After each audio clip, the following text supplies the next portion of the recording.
going to do some tree care. I'm just going to show you what I do. This is the forest garden in this huge big area. We've got rows of apples, plums, hazelnut, some nitrogen fixers. We've planted peach pips. So what we're doing today is just doing some general care. So I'm looking at my little seedling here. Here's a little plum. Something's broken out of it. So what I'll do is just prune it off. And then we're looking around here. We've got each tree marked with a stake so we can find the tree. We always put it in the same place, about that far on the south side. So now I can just kind of move the grasses away and then work from the stem outwards to pull away some of the grasses.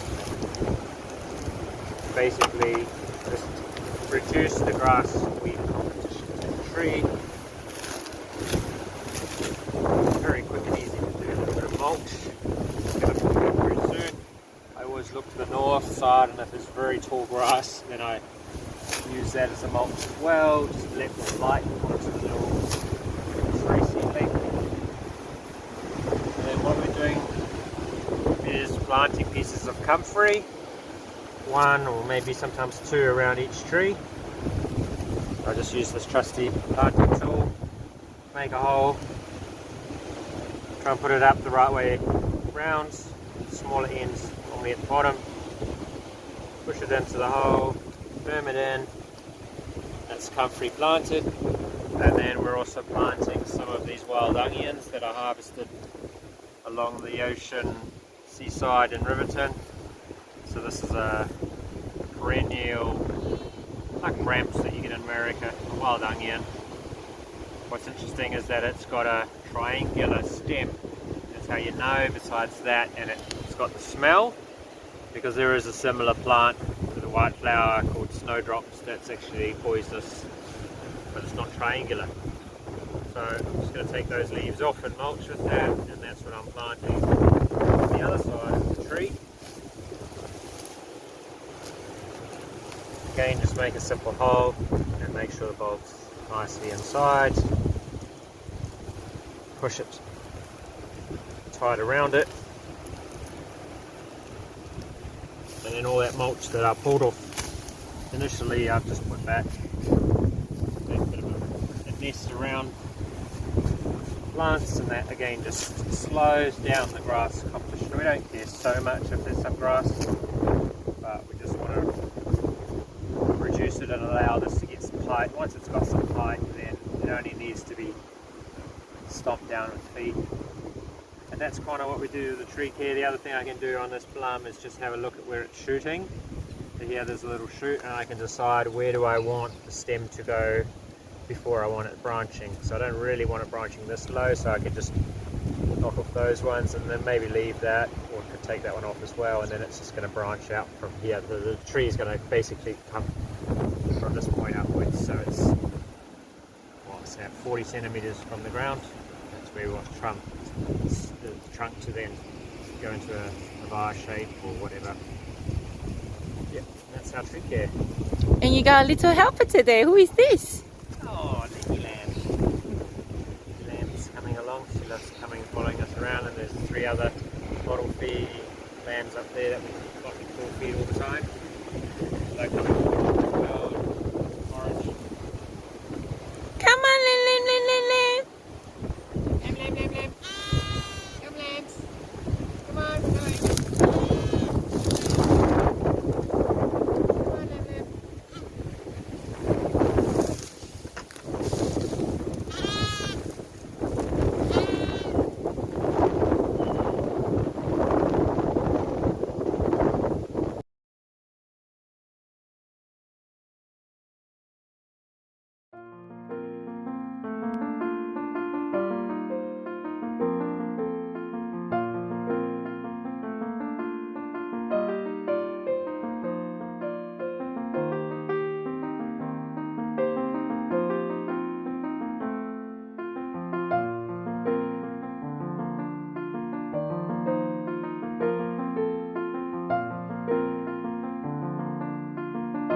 this is an apple rootstock, and because of the rootstock we don't know what kind of apples it will produce, so we will graft it soon.